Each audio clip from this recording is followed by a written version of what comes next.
Boom! Did I scare you? I'm sorry. Hello, my fellers and folks, and welcome to my first commentary video. Boom! Horror movies.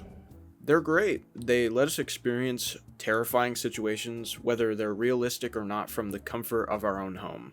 And there's so many horror movie franchises, but some of them just go on forever. I mean, A Nightmare on Elm Street has 9 movies, Hellraiser has 11, Friday the 13th has 12, and Halloween has up to 13 movies. That's crazy. I mean, I wonder why they kept cranking out these movies. I don't know. But one movie night during COVID-19 lockdown, my family and I discovered an insane movie franchise.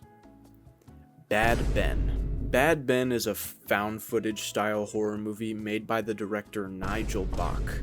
It came out in 2016 with the whopping budget of $300, and it ended up grossing $110,000, which developed its own loyal fan base, and of course, its many sequels and one prequel.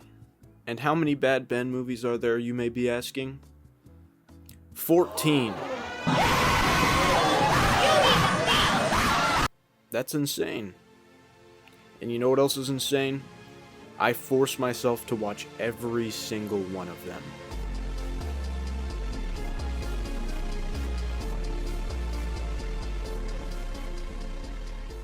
So as we're going down this massive rabbit hole from the beautiful mind of Mr. Nigel Bach, we're gonna see a lot of things beyond its many sequels, YouTube videos, video games, streaming services.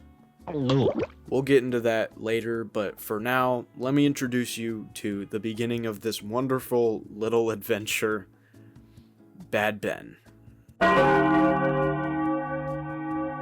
So the movie starts off with our main character, unfortunately not named Ben. This is Tom Riley. And if you've been paying attention, yes, this is also the director Nigel Bach. Tom Riley is a very excited man who just recently purchased this beautiful home off of a sheriff's sale. His intentions are to flip it and sell it for a good profit. So Tom goes into the house and he sees a lot of religious symbols, including this large Bible, which he then says, "That's the oldest Bible I've ever seen." Which, like, okay, Tom, or is Tom the Mr. Bible expert? I mean, that's big. I don't even know if it's that old. Okay, that might have been a little old. That got Thanos snapped away. Anyways, but yeah, as you can see, he threw away all the religious stuff to be more politically correct. As the movie continues and Tom's confidence grows, I'm gonna make a fortune flipping this place. He starts to notice some pretty strange things happening. As Tom comes back after a night out, he notices that the front door is open and, oh my god, the furniture's a little bit moved around a little bit. Oh no. So Tom rightfully assumes that someone had broken into the house and did whatever that was. Which, that's a fair assumption, but literally nothing was stolen. I mean, the old owners of the house left a pretty decent sized TV and a PS5, which strategically that probably wasn't the best option because they might have well just stolen a jet engine.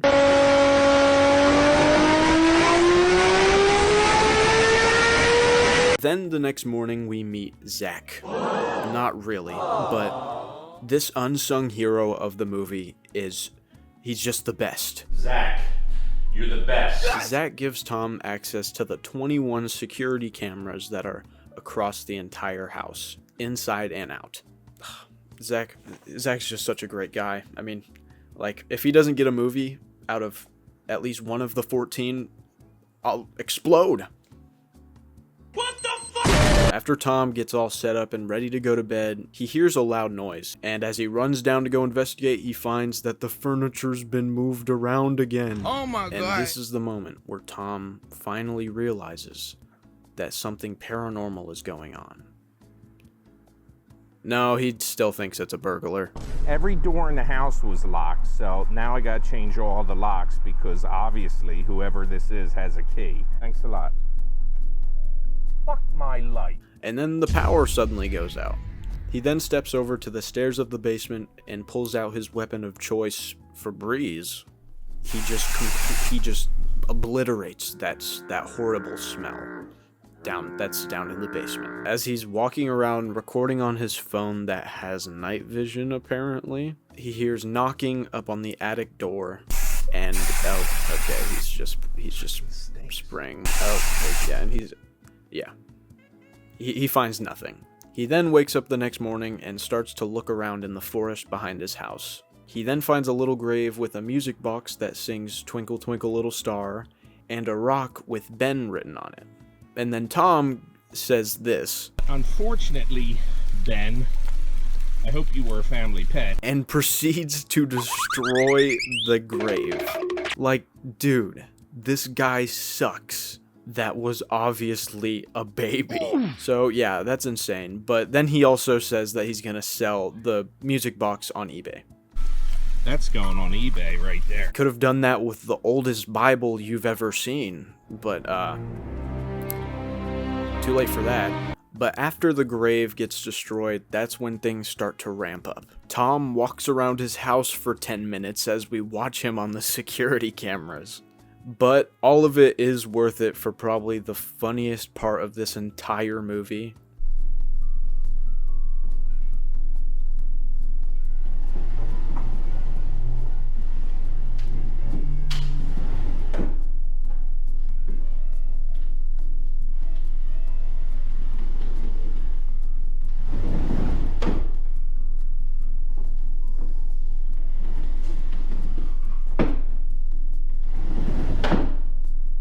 Stop it. Like, this dude is seeing the most upfront paranormal evidence ever, and he just says, stop it. Tom then calls the people that he bought the house off of and finds out that there was a murder in the house before. And he's pretty mad. Fuck you, you fucking whore! God damn it! Tom then later goes up into the attic and finds an urn full of ash and creepy little voodoo dolls. His survival instincts finally kick in, and then he goes downstairs and goes to bed, just to wake up in the middle of the night and go back up into the attic. And as he gets up there, the trapdoor closes behind him. He finds the ash spilled all over the floor, and then it starts spelling out, "Not your home." To which Tom responds, I got news for you. It is my home. and then he just brushes it away like a G. Just Tom Riley, just standing on business at all times. After the ash gets brushed away, this makes the ghost very angry, and Tom literally threatens to fight it. I'm not leaving. You're not scaring me out of here. And if it's a fight you want, bring it on. Which then scares it away, and it literally runs out of the front door. Thinking that this whole problem has been resolved, he just goes to bed. Just for the ghost to come back in the middle of the night and beat him up. Oh no, the distorted orb is coming to get you. Ooh. But might I say, Nigel really sells his performance here. Oh, stop! No! Why are you doing this to me? Tom has had enough. He gets all the strange objects that he's found and goes and buries them in the backyard next to Ben's grave.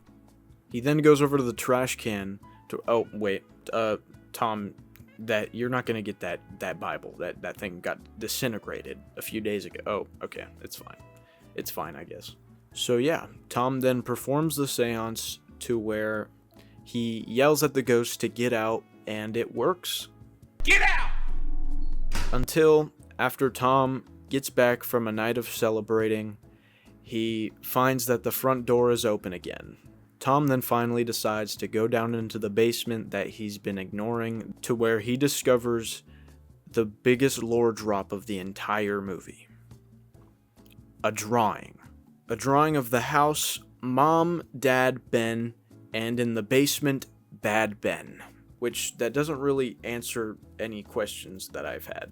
So does the baby turn bad, or is it like an evil twin? I don't know. But yeah.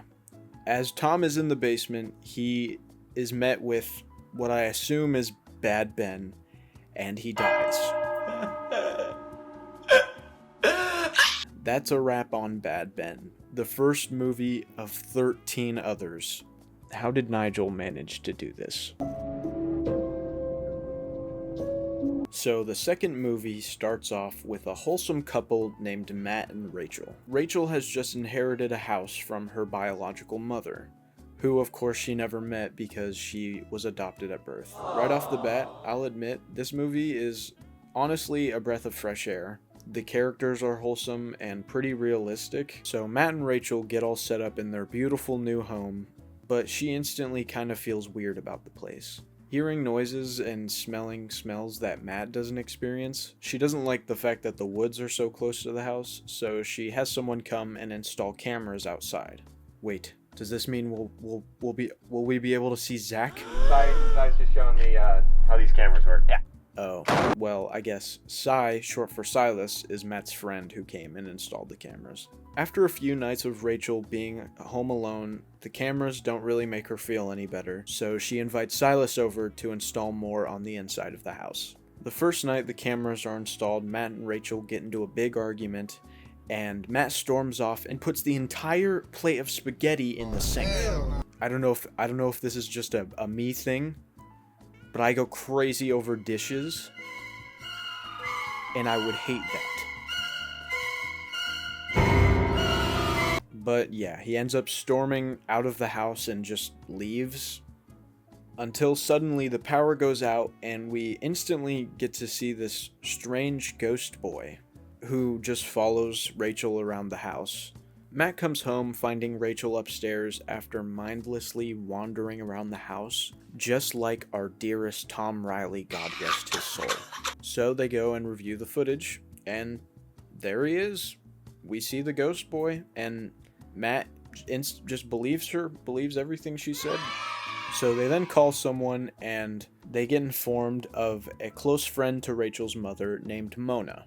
Mona is one of the only people who really knew Rachel's mom and apparently is very close to spirits. So the couple invites her over and she brings some artifacts with her. A crucifix, voodoo dolls, and oh my god, that's the oldest Bible I've ever seen. So yeah, they talk to Mona and she tells them some weird stuff, like how Rachel's mom is haunting the house, and the ghost boy, Rachel's brother Elijah, is also haunting the house. Then once Matt goes away, Mona drops some pretty crazy information. So basically, a long time ago, the Leeds family was a pretty large family with 12 kids. But the 13th kid was a cursed winged beast. That winged beast is, I guess, Rachel's great uncle, who then Rachel's mom. Rachel's mom then gave birth to another winged beast, who is of course Rachel's brother, who also has the intentions to come back and Rachel, because they have to be blood related to reproduce. Yikes. That's a pretty bad backstory, but to make it even worse, literally that night, the brother breaks into the house and her. What the hell, Nigel? We're only into the second movie and we already have a scene. Later, Matt comes home and she's already throwing up, so she's already pregnant, I guess? We then instantly cut to 9 months later, where I guess Matt is just now learning about the information that we just learned. So justifiably, he gets pretty bad at Mona, freaks out on her, and it ends up her putting a restraining order against Matt. Matt then invites Silas over to come review the footage and find evidence of Mona telling that crazy story. Matt just leaves again, like he always does. Then Rachel wakes up and she's all creepy and possessed for some reason. So then she goes downstairs and just kills Silas. Rachel, Jesus fuck, Rachel, what are you doing? She does some other weird and cryptic things and then gives birth to the baby. Matt comes back home and finds Rachel, to where she tells him that the baby flew away. And of course, she named the baby Ben. So Matt just runs outside and leaves for 10 minutes to go find the baby, I guess. But Rachel just calls him back and she swaddles him up and brings him down to the basement. Matt, coming back from his jog, finds Rachel in the basement, grabs the baby and hits it with a hammer. So then Rachel murders Matt, which then after Rachel goes upstairs and just ends her own life off screen. And that's the end of the movie. Well, this third movie starts with 3 paranormal investigators who are making a documentary about the events of the first movie. Because apparently the first Bad Ben movie exists in the world of the movie. So the paranormal investigator Jackie and the cameraman Schmitty film themselves breaking the law and break into Tom's old house. They're going in there to find a security camera that they can take and review the footage to see what happened. So they find the camera that was sitting on the piano, they bring it back to their director/boss, David, and they find out that Tom survived the attack. I know, calm down everybody, calm down. They then show footage of Tom walking into a convenience store. So he's clearly alive. The cashier literally says, "How are you doing, Tom?" How you doing, Tom? But the director says, Tom here, not Tom Riley. why would it not be Tom Riley? We just saw that he survived and he's very much alive. They then pull the footage of him leaving and they have to do a facial recognition scan to confirm that it's Tom Riley. I have my own facial recognition scanner. It's called my eyeballs. I look at you and then I make the connection in my brain. That's Tom Riley. They then reveal that they talked to Tom Riley, I guess, and they've just been pretending the whole time, and they convinced him to go back to the house for the documentary. So they arrive at the house, and the way that Tom is acting and the way they're kind of like treating him is giving the same vibe of like a little boy that was raised by wolves. They try to walk up to him and the director introduces himself kind of loud, and then Tom just quietly cowers away. Mr. Riley, it's a pleasure to meet you. Oh my God, Jesus Christ, Dave! They then get Tom out of the car, and the car makes a noise, and he just runs off. They also need to bribe him with very common essentials. Look, I got your razor, clean clothes, and soap. They then get permission to go inside the house, and oh my God, that's the oldest Bible I've ever seen. From this point forward, the movie gets pretty boring. They just try and sit Tom down and interview him, and they just go over all the stuff that we'd already seen in the first movie. They just go over so much stuff that we already know, and very little paranormal things happen throughout the middle of this movie. They go outside to do an interview from a different location, and when they all are walking back inside in a single file line, it just locks and shuts right in front of them. Jackie and David both tried the door and it was locked, but then Tom tried it and just went in. You and I both tried that door. It was locked. I know. And he tried it and went in. That's what I'm saying. So then Jackie sits Tom down to explain him what the whole haunting situation is. So pretty much the ghosts of Matt and Rachel from the second movie are haunting the place, but they're the ghosts that are just moving furniture around and all that other stuff. But there's also a demon that is haunting the house that tends to do the attacking and all the other violent stuff. But then there's Ben, who is a physical, real being, and who is also the Jersey Devil, I guess. But yeah, the demon is pretty angry that Tom has come back. Came back? I came back? I came back because you fucking people brought me back. Oh, I'm gonna be sick.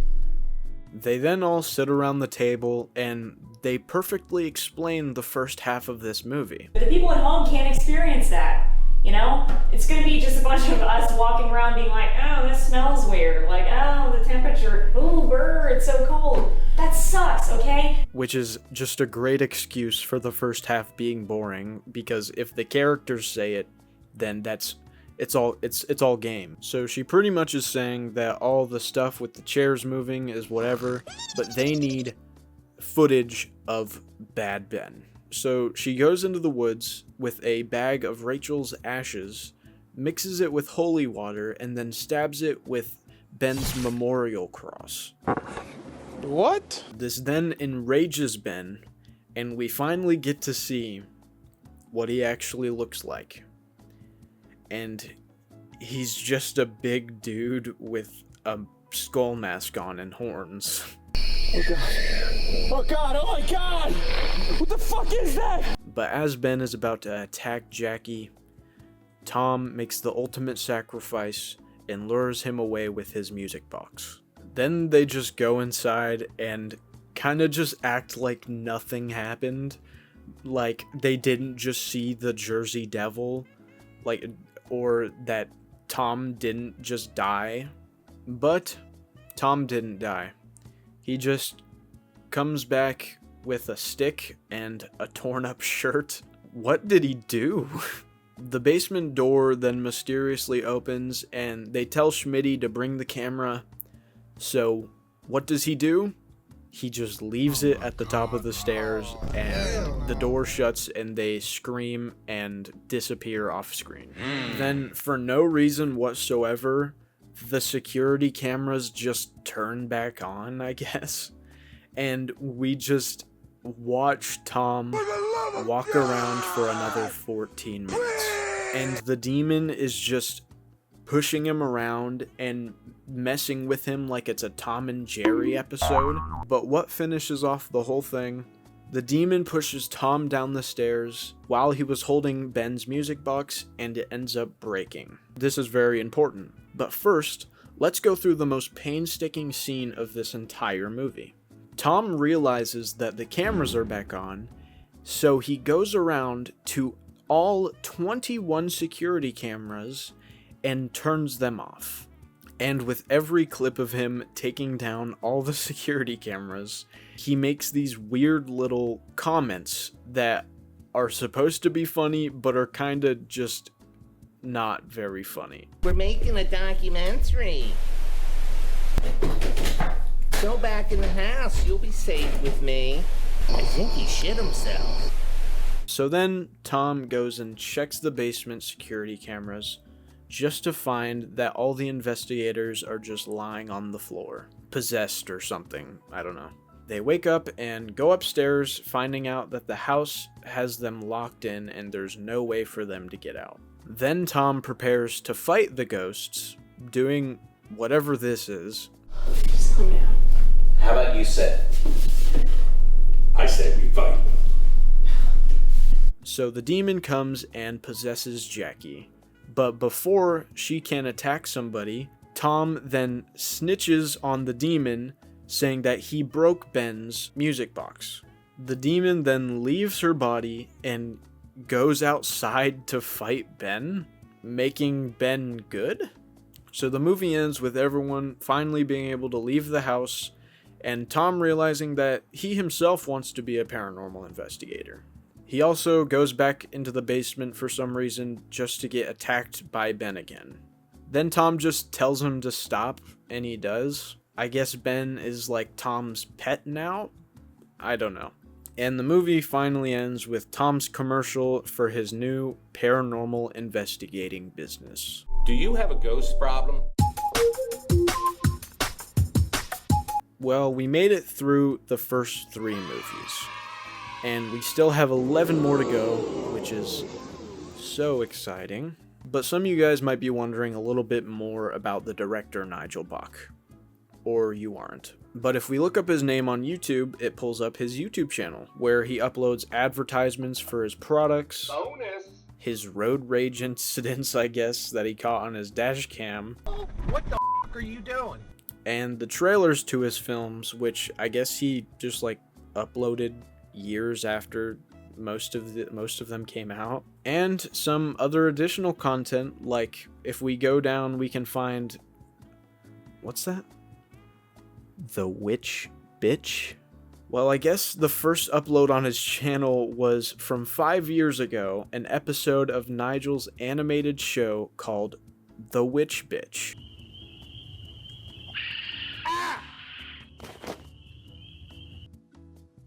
Wow. I've had the first 9 Bad Ben movies on Vudu because we bought them a few years ago and they've been sitting in our library.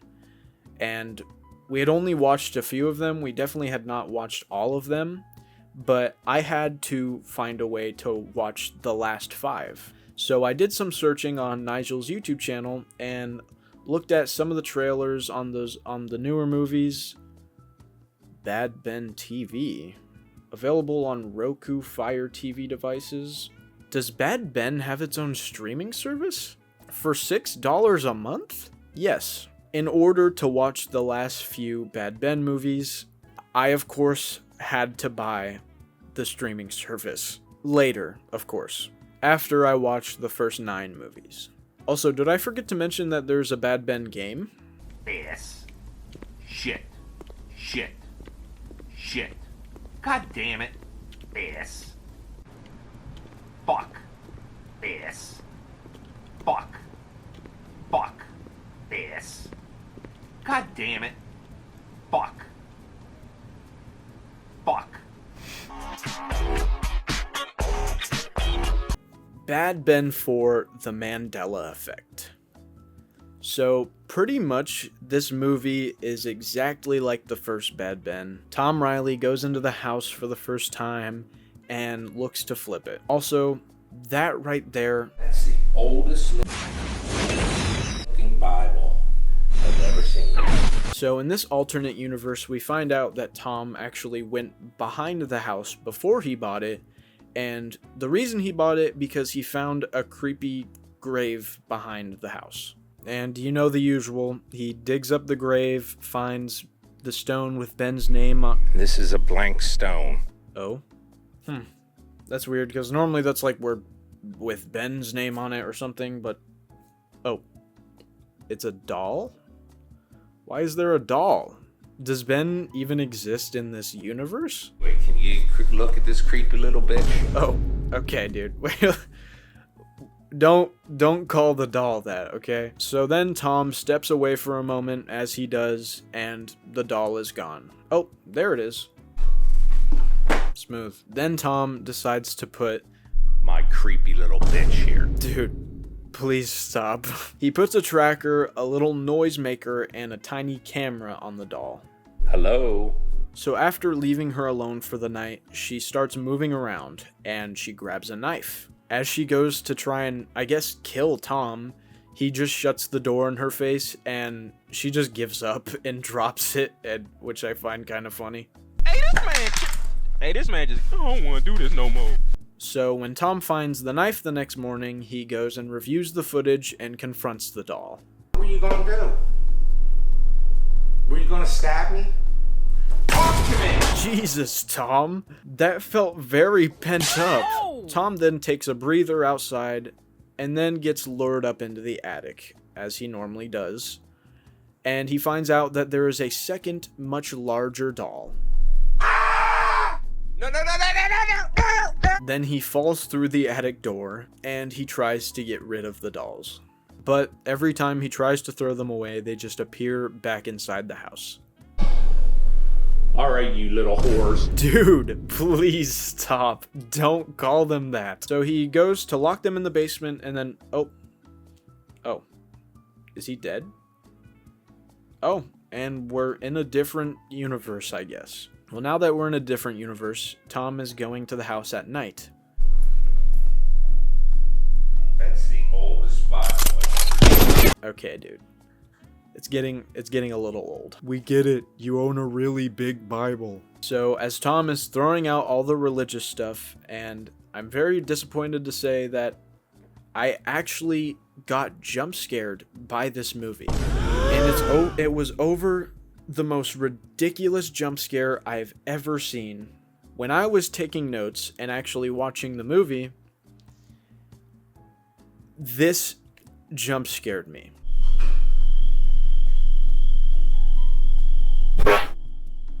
What even is that? Why is there a clown? Why did it make a stupid little fart noise? That right there genuinely made me jump, and I am forever angry at that fact. If you made me play Five Nights at Freddy's and I saw this, then apparently I'm scarred for life. But anyways, the house is haunted by some clown in this universe, I guess. He then pulls out a Ouija board, a Luigi board, and let me tell you, there was some crazy stuff going on. We can't see it, but he's telling us, so it's pretty crazy. I swear to God, I am not doing that. Oh my God. The temperature in this room has dropped, like, significantly. Which is very scary when we're told something, but we can't see it. He then asks the most random question ever, which is, I guess, just the perfect answer for this entire movie. Have I been in this house before today? I swear to God, I am not doing this. I swear to God. Like, nothing prompted him to ask this question, except for him saying that he feels like he has deja vu when he's in the house. How do you not know if you've been somewhere before or not? So then he leaves and comes back just to get killed off screen by what I'm assuming is Ben. Maybe it's probably that stupid farting clown. But here we go again. We get to see another Tom in a different universe going to the house again. He walks around, falls asleep on the couch, I guess. He gets a phone call, and it's some girl, and she says, Where are you? I'm outside. Which then keeps happening over and over again. Tom just keeps listening. Where are you? I'm upstairs. Hello? Help me. Where are you? In the basement.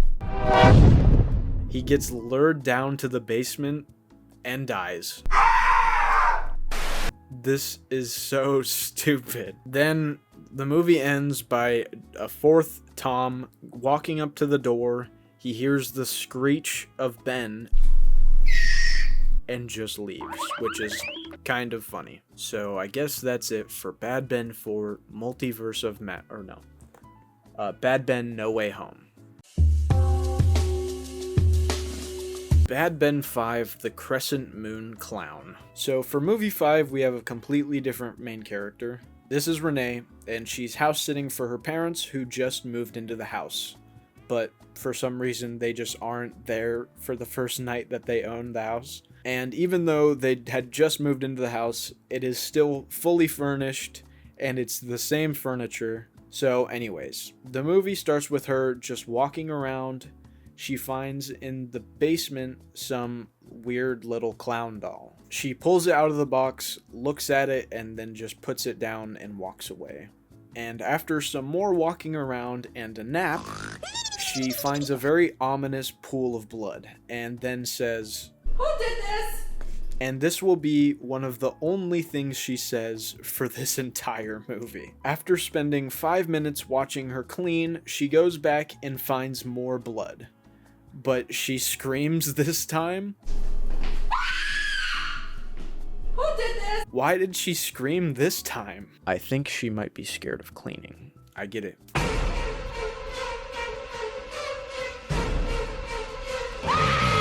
So she then just brushes off all the random blood appearing in her house and then takes another nap. She then gets woken up by a random music box that she finds in the attic, and she also finds the worst jump scare of all time. These goddamn dolls. To where she yet again does nothing and then starts to vlog for some reason. And let us commence more walking around the house aimlessly for 10 minutes. Yay! Oh my gosh. Renee, I think you should be careful. There's a man outside with an axe. No, now he's going into your backyard. Oh. Okay, so you're just gonna do nothing? Okay. Oh no, your front door's open. Someone might be in your house. Okay. We're just gonna lock the door. Okay. Oh no! The trap door in your attic is open. Someone might be up there.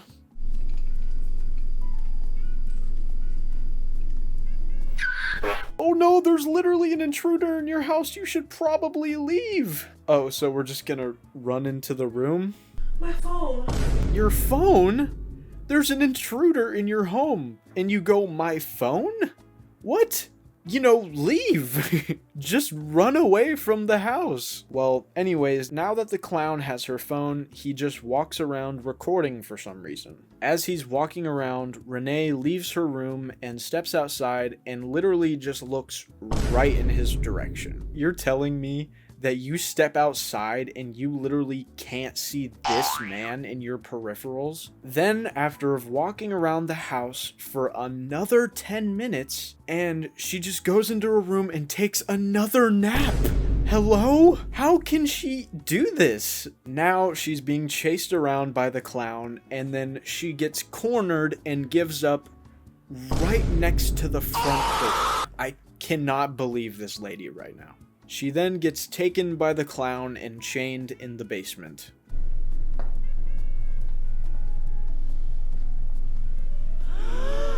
Fuck! Who the fuck are you? Tom Riley, who the fuck are you? Tom Riley? I never thought I'd say this, but I'm actually kind of happy to see him right now. So, this is how the movie ends. I guess they have a book that conveniently has information about all the ghosts that are haunting the house. Tom then comes up with a genius plan to push the clown down the stairs into the basement. Does this. Then the clown starts to chase Renee across the house. He pulls off her wig. She gets mad, slaps him. The clown goes downstairs to get Tom. She follows the clown and pulls its head off screen. Then they leave. The end. Also, Ben does a tiny little cameo screech. What the hell was that? It's a long story. Let me in.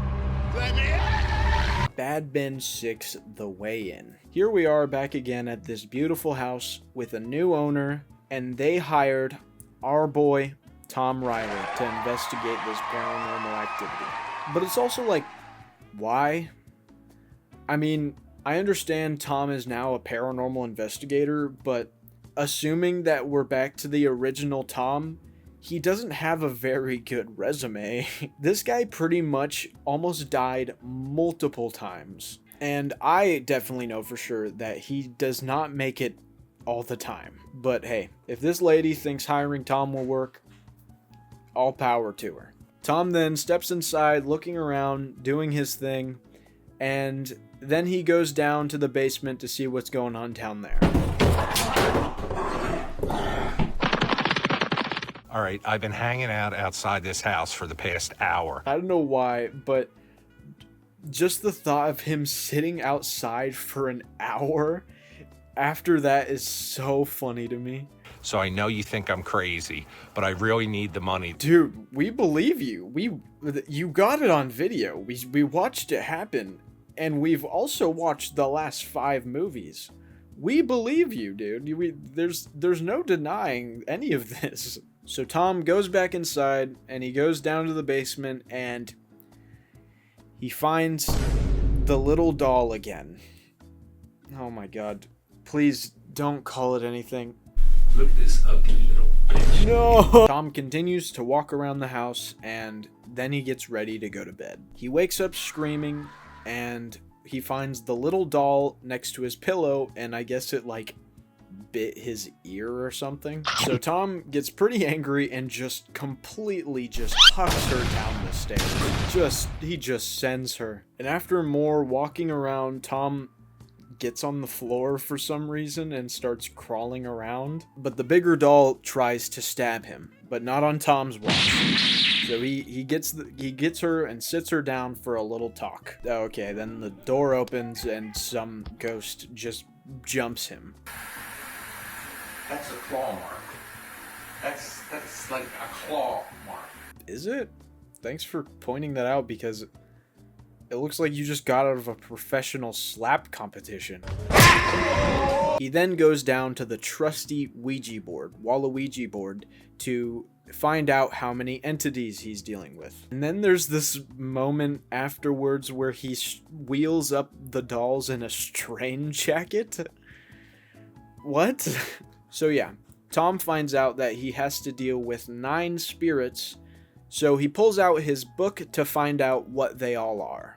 And conveniently, he finds all the missing pages that show all of the spirits that he has to deal with. The 2 dolls, the little voodoo doll, which all count as 1, the clown, hate that guy, the music box, the ashes, the Ouija board, Andros, and the president of the Demon Council. Yeah, some of those seem a little bit lazy.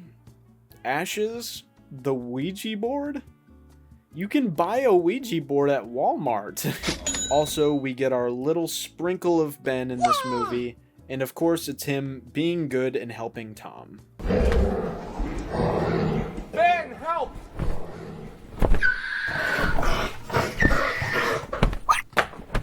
You know, I'm getting pretty tired of the disrespect on Ben's name. Why don't we call him Sweet and Innocent Ben? How about that for a change? Well, how is good old Tom gonna deal with this problem? This seems pretty serious. I'm not gonna lie, I can't imagine Tom can handle a 1v9. Well, he looks in the book that he's had this entire movie, and he finds a spell that gets rid of all of them. He goes to the basement and then one by one banishes them back through the magical door behind the stove. The part where the ashes fly and get all over him is pretty silly though. He then calls the lady who hired him, and she reveals that she's been live streaming the security footage this entire time. 1 million hits? So I guess the live stream got 1 million views or something. So this makes Tom mad, and then he opens the door and lets all the spirits back out. Oh my god. And then they all appear in the window like a sitcom. Well, that's it for Bad Ben 6, I guess. Bad Ben 7, The Haunted Highway. Well, Tom Riley, I guess, has a new job. He's a rideshare driver. Wow, Tom. This is pretty disappointing. We worked so hard on his whole character arc of him being fearless towards ghosts just for him to quit after 1 movie. Well, the movie starts with Tom revealing that he got his trusty old van back in a garage that's definitely owned by a mechanic. I mean, can you not tell by the toolbox, the fire extinguisher, and the mechanic sign that are all definitely there? Tom is now a driver for the app Drop You Off, and they gave him a special little dash cam that tells you when the doors open. And of course, it is... This is the Drop You Off dash cam. Morgan Freeman. You know, I didn't think that they would be able to pull off such great casting, but I think Bad Ben has finally made it. Mr. Freeman does sound a bit weird, though. I think he was, like, sick or something. Well, anyways, the movie kicks off with Tom Riley opening some mail, and he opens a package with some strange amulet inside. This feels a little bit weird, Tom. Maybe you shouldn't keep this amulet. Okay, he puts it in his glove box. That definitely won't be the problem for this entire movie. Well, Tom goes and makes his first pickup, and conveniently, they are getting dropped off at the house. That was pretty weird. He goes and picks up his next person, and they get dropped off at the house again. Well, time for his third pickup of the night. Surely he won't go to Tom's old house. He does. Oh no, and he's a vampire, I guess. Which, I mean, this vampire guy named Lionel, he's kind of got some aura to him. I'm not gonna lie. I mean, look at him jump over the house. That was pretty cool. Well, anyways, Tom goes off to do another pickup, and he hits a very real dog, which then turns out to be a werewolf. And I'm not gonna lie, this might be the chillest werewolf of all time. I got this. Can I get 8 raw quarter pounders? I also, really quick, I want to talk about this little goblin. This little creature that just appears, and it's so funny because they're just Tom and this werewolf are just talking, and the camera flips and he's just standing there. We never see him again, and it's just for 2 seconds, and it's so funny. It is just a little goblin dude. But yeah, so Tom drives around the werewolf for a little bit because he hit him with his car, so he's got to give him a favor at least. But after that, he picks up a girl who I guess just has her boyfriend's head in a bag. Dude, what did she do to you? Just take me back to my body. He's alive, of course. But as that's going on, Lionel sends one of his little vampire dudes to go and kidnap Tom. But instead of doing that, he just goes and steals Tom's car. He then takes a picture of the house, sends it to Tom, making Tom run all the way from where he's camping to the house. Tom then escapes from the vampires, steals his car back, which then ultimately he runs out of gas. So Tom is taking a shortcut through the woods with his gas canister, and I guess goes through a portal or something. And for the next 6 minutes, he just talks to 2 different versions of himself. I guess the whole point is showing that this Tom's life is not that good to other Toms in different universes. You're a loser. Yeah, he is. He's an embarrassment to all Tom Riley's. And they also kind of recreate the Spider-Man meme, like, faintly. So the movie just ends with Morgan Freeman reminding Tom about the amulet. They are attracted to the amulet. What? Are you telling me? Which makes Tom connect the dots and figure that these monster people are attracted to the amulet, I guess. Tom then throws out the amulet and makes one more pickup. It's the witch bitch. Lucinda. Lucinda. That's a pretty name. This is insane. This is how the movie ends. Here we are at Bad Ben 8, Pandemic. So this movie is pretty interesting. My notes are like about half a page for this whole movie because nothing really important happens. The whole movie is Tom Riley sitting at his computer talking on a Zoom call with people who saw his ad for paranormal investigating. It's pretty much just a clip show of a movie. Like, Tom is sitting there pretty much watching people die over Zoom and acting kind of scared for a second, and then he just moves on. Babe? Brittany? Oh well. Also kind of just like mocking people. Her husband probably drove himself into a tree instead of coming home to this.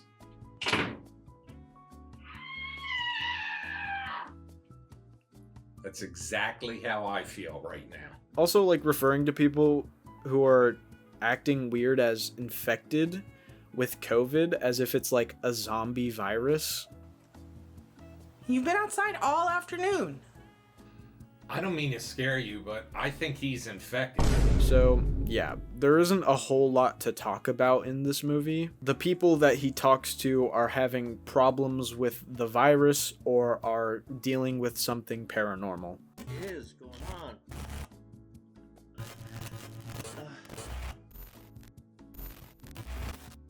Definite paranormal event. But Tom then gets 2 separate videos of a couple where I guess the roles are kind of reversed, where like the girlfriend is infected, but the other video the boyfriend's infected or whatever. Tom then comes to the revelation that he's getting videos from a different universe because in the background they have a door that very faintly resembles the one behind the stove in his house. So the movie ends with Tom crawling into the portal, hoping he can find a parallel universe with the cure to the virus. Yeah, and that's kind of it for the movie. Bad Ben 9, Benign. So, the movie starts with a voiceover of Tom Riley talking to some guy. The guy then says that Tom is patient 0 for the pandemic. We then get shown the house and... Oh, Is Tom dead? Oh, nope, there he is. So here we are, back at the house that has some new higher quality cameras. Tom also has a higher quality camera that he's carrying around himself. And the house has some new furniture. And they have a cat. Yes! How does it feel to be included? Nigel Bach's so inclusive about cats and dogs. Bad Benign overall, 10 out of 10. Tom is now dealing with the phenomenon that he got shot, but he just didn't. And I swear, the most random things just happen in the first half of this movie. Like, I'm just gonna list some of them off. Tom is like looking around the house and an actually kind of good effect of a ghost throwing a knife at him happens. Then Tom hits a cool ninja move. And then he says this. You know what I'm feeling right now? I'm feeling some big dick energy. Okay. A plastic pumpkin just gets thrown at him. Brownies just appear and he eats them, I guess. Which then leads to Tom getting stabbed in the hand, which he didn't. I know. Where the fuck is the stab mark? Then he finds a hand in a box. It's a fucking hand. Now we're an hour into the movie. We now find out that the house is being haunted by a demon called Pazuzu. There's also a priest who a long time ago tried to exorcise Pazuzu, but since the priest kinda looked like Jesus, he tore his body apart and kept pieces across the town, which was the hand that Tom found. It's a fucking hand. So after Tom says Pazuzu's name, he then gets summoned. Oh no. Tom writes down a list of stuff that he wants Ben to go get, which is also kind of weird because he's in a different universe, so this Ben is just chill and just knows Tom. Okay. So Tom gives him a list of stuff and just sends him like to the store or something. After walking around for 7 minutes outside looking for the priest's head, he comes back inside and is meted with Pazuzu. Tom tries to hit him with his classic whatever that is move and just gets blasted across the house. He then says, I can't do this alone. Which then for some reason just summons two different versions of him. One of them is naked, so he's gotta go, but Tom sends the alternate Tom to go look for the priest's head. But our Tom, he's gonna initiate his plan to defeat Pazuzu. He puts on upbeat music and just dances around the house. He then twerks in front of Pazuzu, asks Ben for the delivery that he sent him to go get, throws flowers at Pazuzu's face, and banishes him out of the house. And it worked. Tom is back again, chilling in his house, until the new owner comes back and she can't see Tom at all. But the dogs can, which I guess makes sense because like people say that dogs can see spirits or whatever. But Tom realizes that he is dead. He got shot at the beginning of the movie and died. Then he just goes to hell.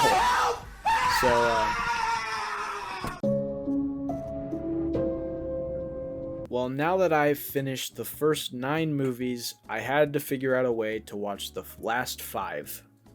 So this is where Bad Ben TV comes in, where you get access to all the Bad Ben movies, more exclusives like Nigel at Night, where Nigel streams almost every night, his new show, Leave the Lights On, even some other films that Nigel's recommended, like this very short film, SHC Freak Accident. I don't know what that means. Oh, spontaneous human combustion. That makes sense. Or even one of Tom's own short films called Bad Barbie. Yeah. I did not add that noise, by the way. That was entirely in the short. Now I will forever have Bad Ben TV on my Roku at all times, and I will never forget these movies ever. Awesome. Oh, and you also can get access to the store where you can buy merch and stuff. This shirt, which, what silly freaking goober would...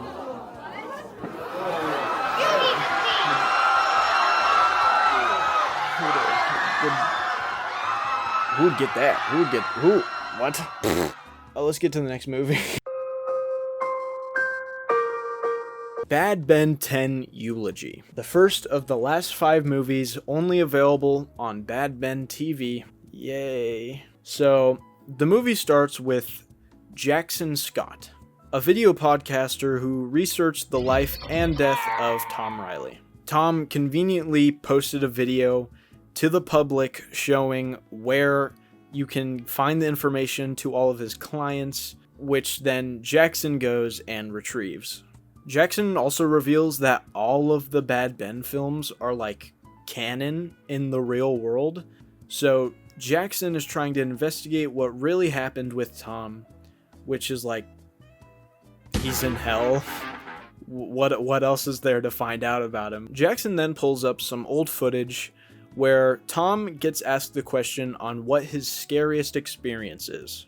So then he goes on and talks about how some old lady gave him this book. She was weird and whatever, but he finds a picture of her in the book and he says that it is exactly what she looks like. That picture looks exactly like the woman that gave me the book. That's what, like, exactly? But the whole point of the thing is the book. This book that he was given by the lady is apparently just been his whole thing. He's apparently carrying this around all the time. It has, like, spells and information about ghosts, but most importantly, it has a spell that can bring back the dead. And Tom just loves to bring this up so much in this movie. There was even a spell in here about how to bring someone back from the dead. It's almost like it's going to be pretty important to the plot.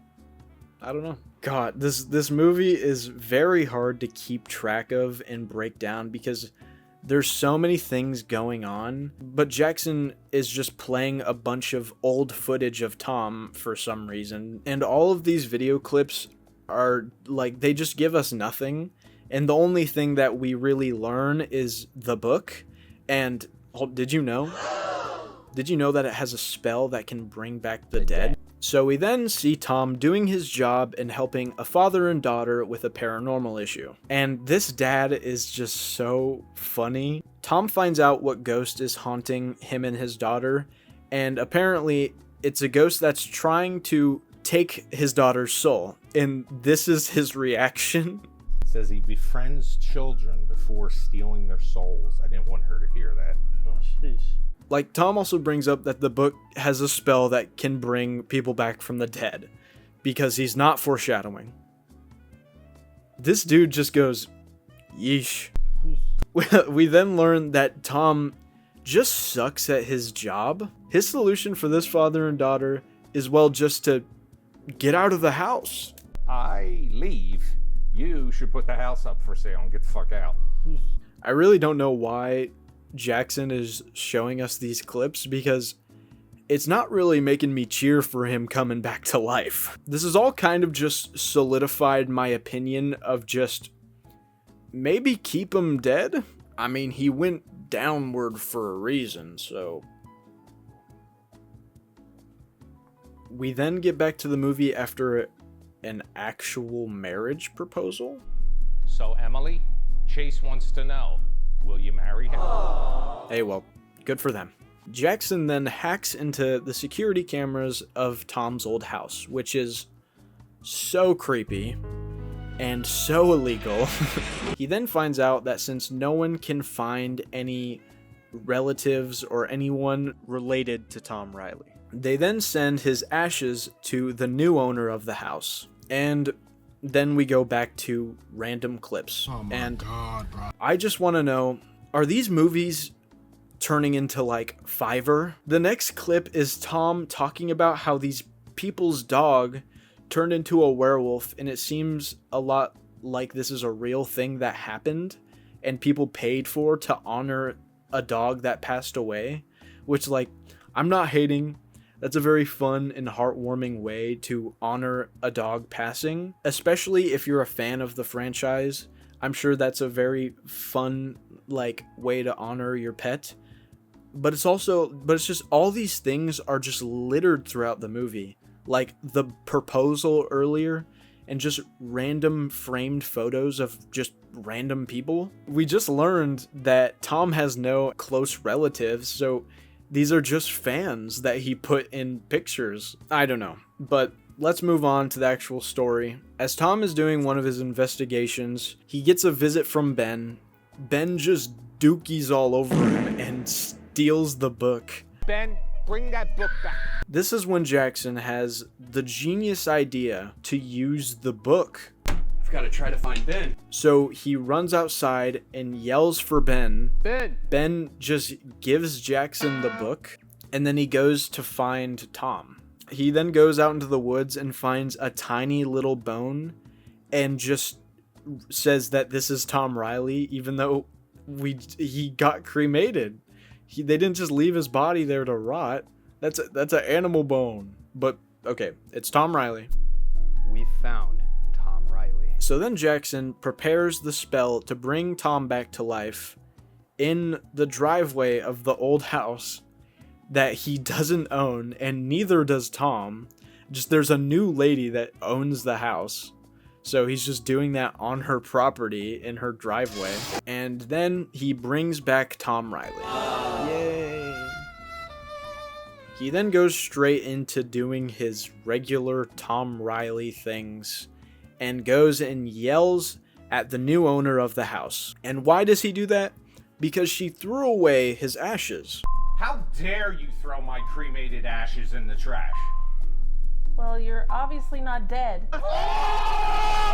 Tom, remember when you stomped on a baby's grave? Are we forgetting about that? I mean, like, if you can stomp on a random baby's grave, it's all game for this new owner to dump out the random ashes of someone that has no loved ones. I mean, like, come on. Well, now that Tom is back, the movie's over. What's next for these fellas? Zombies. Zombies, run! Alright, here we go. Bad Ben 11, Undead. This movie pretty much kicks off right where we left the last movie. Tom and Jackson are getting chased down by zombies. Their new goal is to get to Jackson's studio and, I guess, get new clothes. Then they meet Jackson's cameraman, Mitch, who we've actually seen before in The Haunted Highway. He was the guy whose head was getting carried around by his girlfriend. Just take me back to my body. And I've also seen the actor for Mitch before, which his name is Mitch Marsico? I hope I'm saying that right. Marsico. Just scrolling on Instagram, and he has some pretty popular videos that are actually kind of funny. And we'll just help around. Oh my god. So we are gonna take our t-shirt, okay? And we are gonna rub our fingerprints off of everything. Oh my god, I can't believe this is happening. I knew him before all y'all did. Well, now that they've picked up Mitch as their cameraman, they've now passed an animal refuge. And what do? They stop and look at the animals. Almost like a silly little ad for the animal refuge. But hey, I don't know. I don't know, bruh. It beats me. And after looking at animals for a while, they finally get chased off by zombies. And what do they go do then?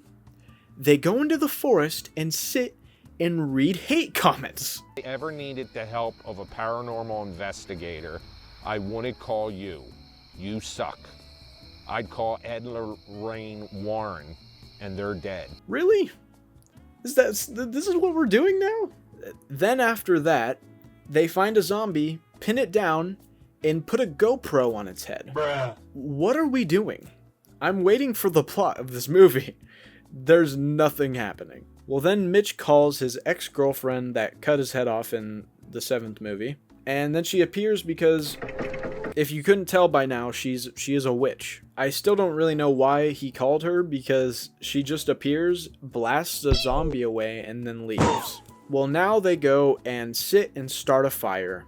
They then pull up a video of a cemetery worker who talks about people, definitely not fans, who died, how they died, and footage of them as a zombie for 30 minutes. 30 minutes of this, of that. I'm sure this was silly for the people who paid to be involved, but I mean, this is just not fun to watch at all. Like, after that goes on for 30 minutes, we then probably get the funniest bit of the whole movie, thankfully.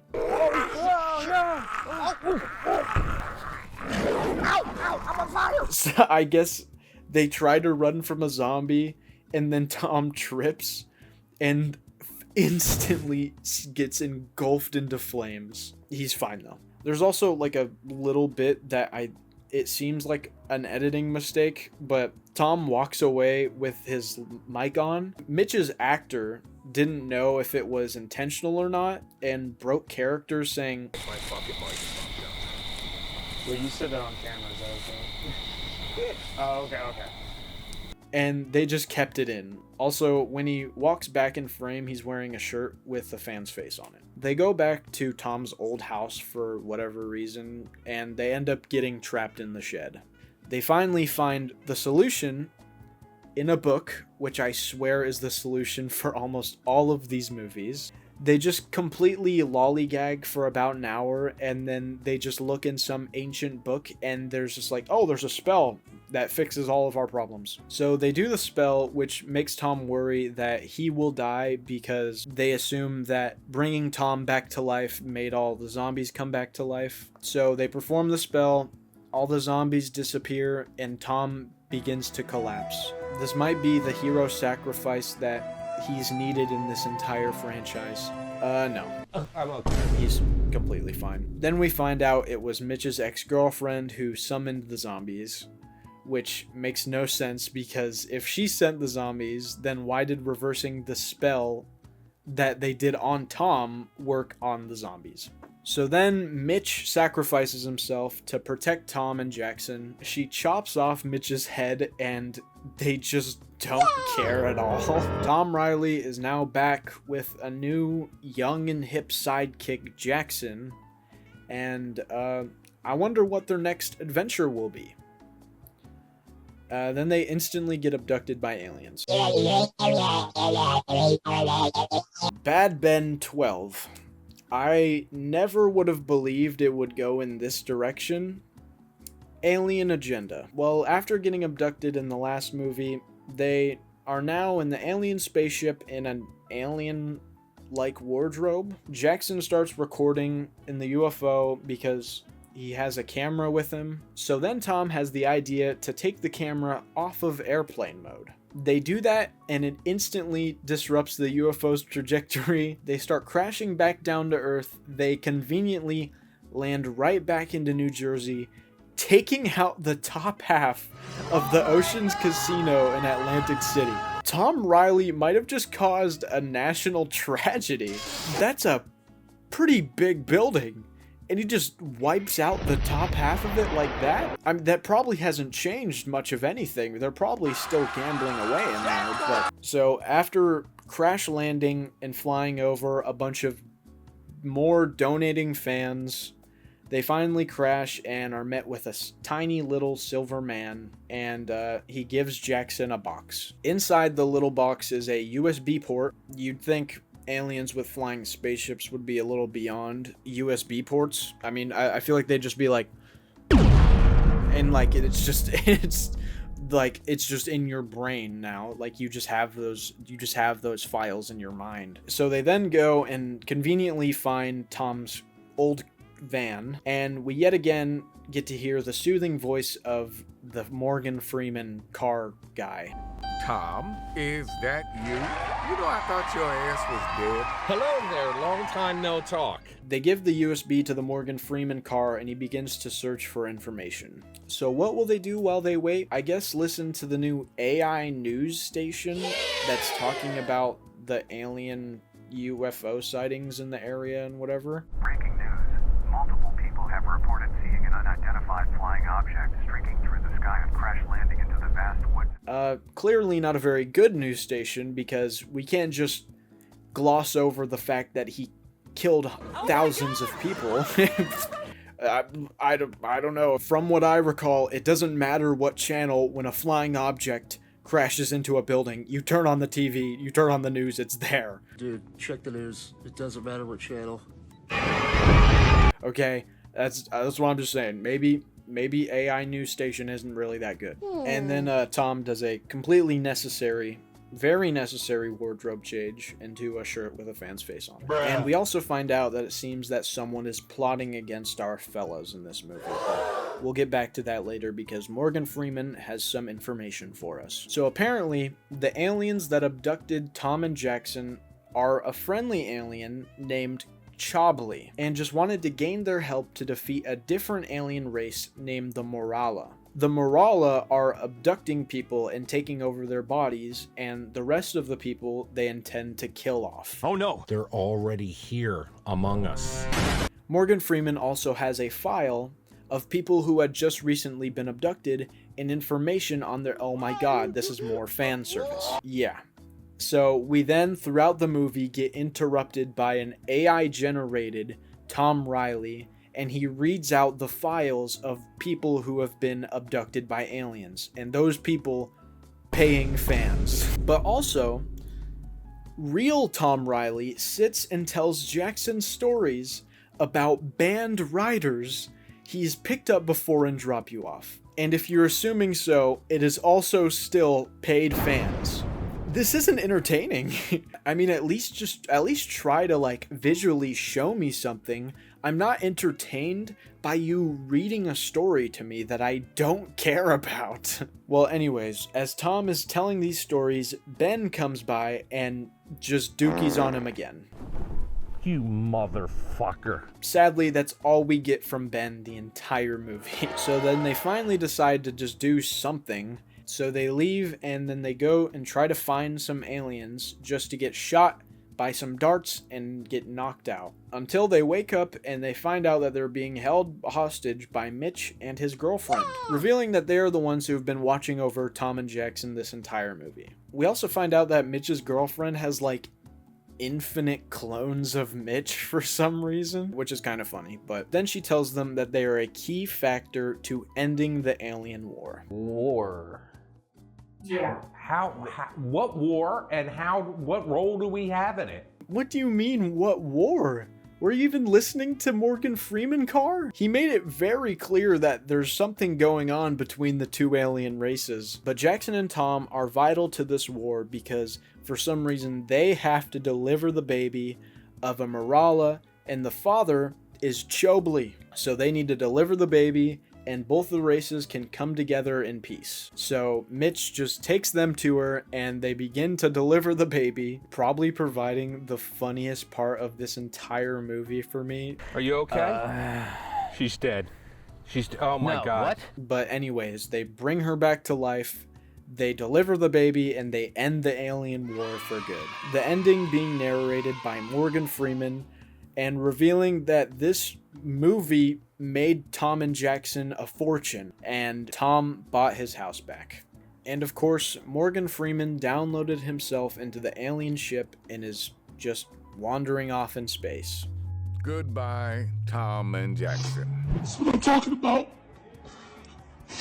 This shit means something to me, man. They must have amnesia. They forgot that I'm him. Bad Ben 13, The Dracula Situation. So as I said, for the last movie, Tom has finally taken back ownership of the house on Steelmanville Road. Tom is walking around giving Jackson a tour of the layout of the house, which I know dang well he knows the layout of the house. I mean, I know he's watched all the movies and all the footage. At this point, I know the layout of the house. So they go down to the basement and they find a huge coffin just laying there wide open. They then get a ring at the doorbell to where they go up and they start talking to a man that we can't see on the camera. He then pushes past them, runs down to the basement, and then lays in there, leaving a lease and a rental agreement signed by the name Vladimir Dracula. So legally, he cannot leave. They go outside and start making some like wood stakes or whatever until Tom has the genius idea to open the door behind the stove. I guess to scare away Dracula, which it's a horrible idea, but all it does is really scare Tom. Then there was this one part where a Santa decoration, like animatronic, jump scares Tom, which like, it was pretty creepy at first until he pushes it over. And then there was another loud jump scare after that, but I was only really caught off guard by the deafening shriek that Tom provides.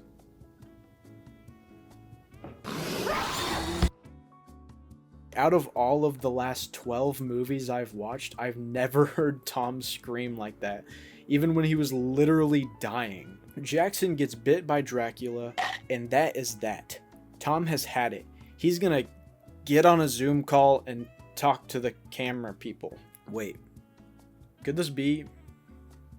We might be able to see Zach for the first time. Expert surveillance, Cyrus speaking. Who? Cyrus, how may I help you? Where's Zach? You know what? From all the messed up things that Tom has done, I agree. We want Zach. We don't need no Cyrus. Who's Cyrus? Anyways, Cyrus, or whatever, helps Tom update the cameras. Now we can see Dracula, and Jackson gets bit again. Gosh, you know what? That's enough. They really need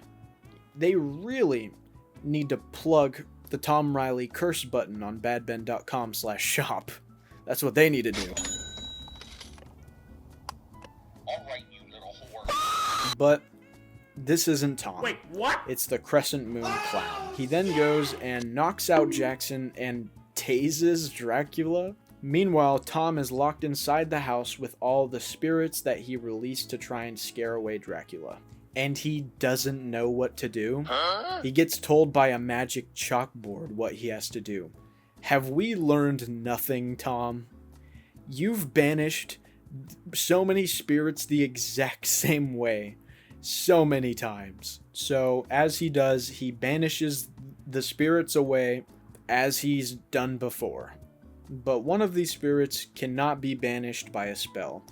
They have to be forced out. So he lets the dogs out of his room and they just chase the little ghost guys out. But also, weren't those dogs the previous owner's dogs? Like, those were definitely her dogs. Did she just leave her dogs at the house? But yeah. So the dogs chase away the spirits into the door, and then Tom finally goes outside just to find Dracula and the clown tied up to a tree. Tom then realizes that the clown is disguised as Jackson, and Tom shoots Jackson with a crossbow, and then unties Dracula and Jackson, who has the clown mask on, I guess. The clown runs away and I guess splits into 3 other versions of itself, and Dracula hunts them down. And Ben joins as well, our little 2 grains of salt of Ben in the movies named after him. So Ben kills the last one, and the movie ends with them actually just talking to Dracula, and they find out that he does pay rent, which I guess would have been good to ask in the first place. Then the movie ends with the clown picking up his head and then disappearing, and I guess Dracula is just staying in the basement.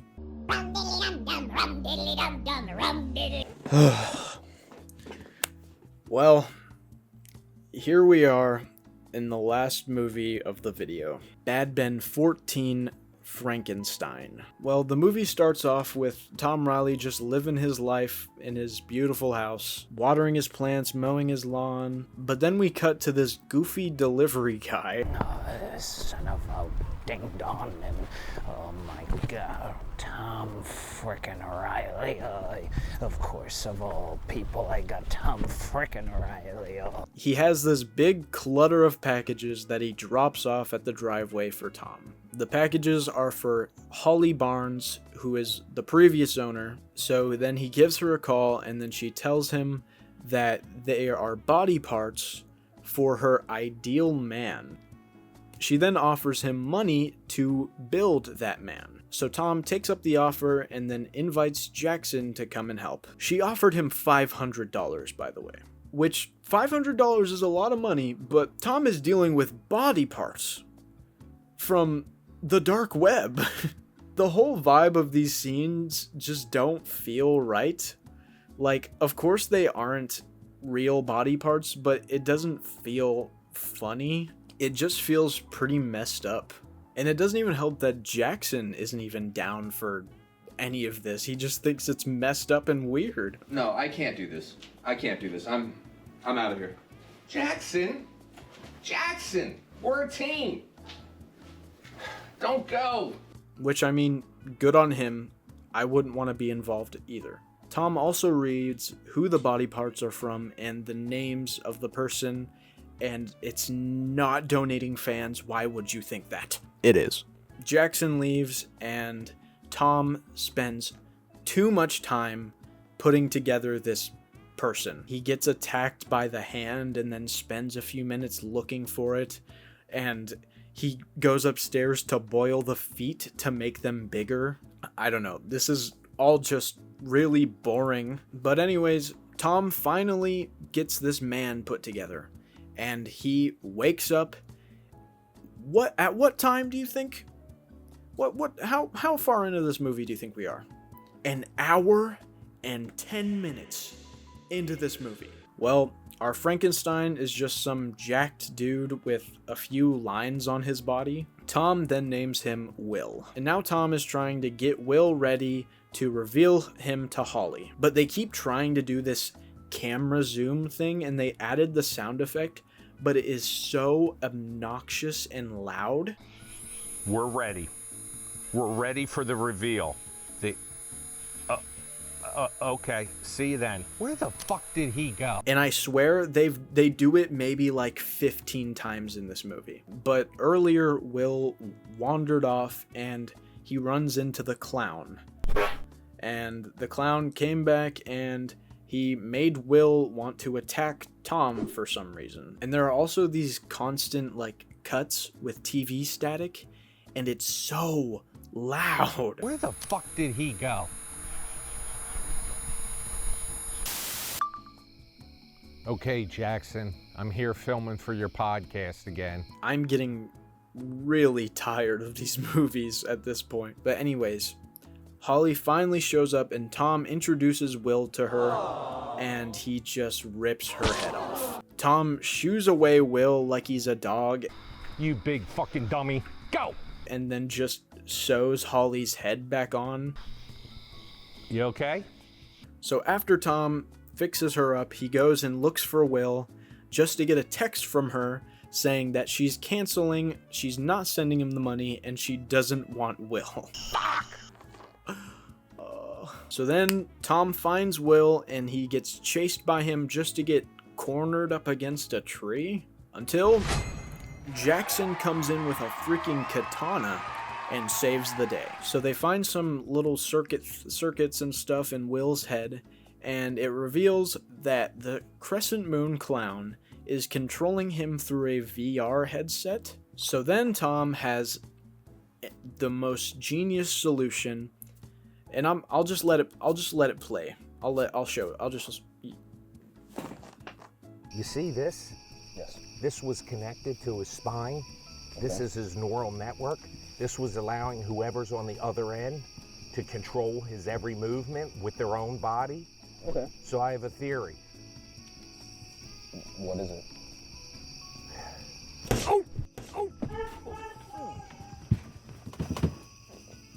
Are you back? So, yeah. Tom hit himself, which I guess makes the clown hit himself and knocked him out.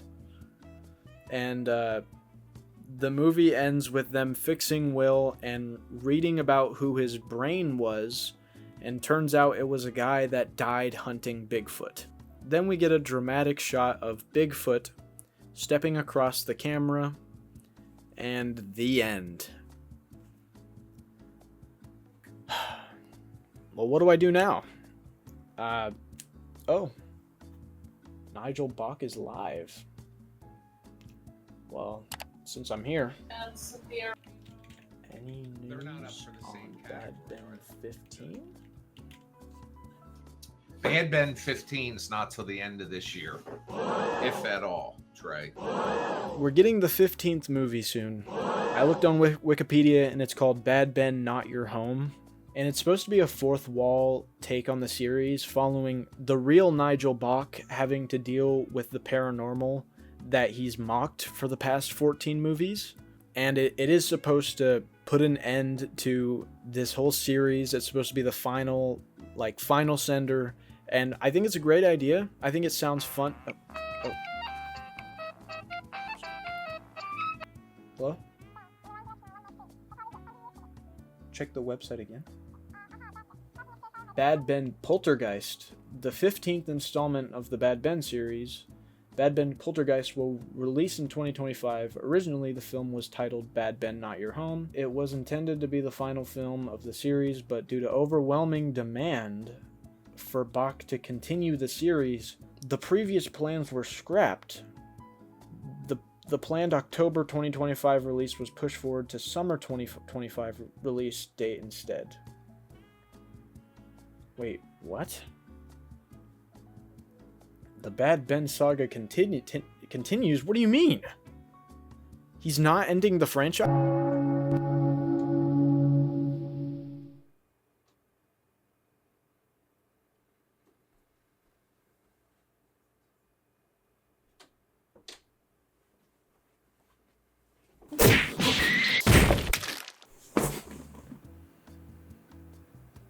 By the way, that guy just sits here when I'm gone. Just so you know, he's fine. He's okay.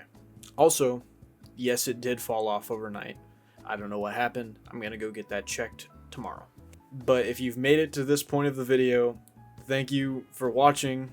I had a lot of fun making it, and I've been working on it for a while, and I finally just decided just to do it. So yeah, if you watched the whole thing and you're watching this bit right now, thank you. I worked very hard on it, editing it and everything, scripting, all that. And of course to Nigel Bach, you know, it's all for the giggles. It's all for the goofy. Not trying to hate or anything. The movies were fun. I enjoyed watching them, and I encourage anyone else to go watch them and like find any way to watch them. Just give it a try. I wouldn't like to count watching my video as watching those movies, but. And as for other videos I'll try and make in the future, this is pretty new to me. This is a kind of a new style that I'm trying to go for.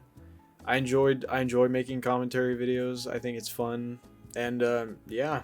So don't expect much consistency from me from this point forward. Not upload wise. Maybe upload wise, but not like style or anything of videos. I want to try and keep it the same. I want to try and maybe find silly little things for me to talk about. But yeah. So if you've made it to this point, thank you for watching. I hope you have a wonderful day, and hopefully I'll see you in the next video that I make. So.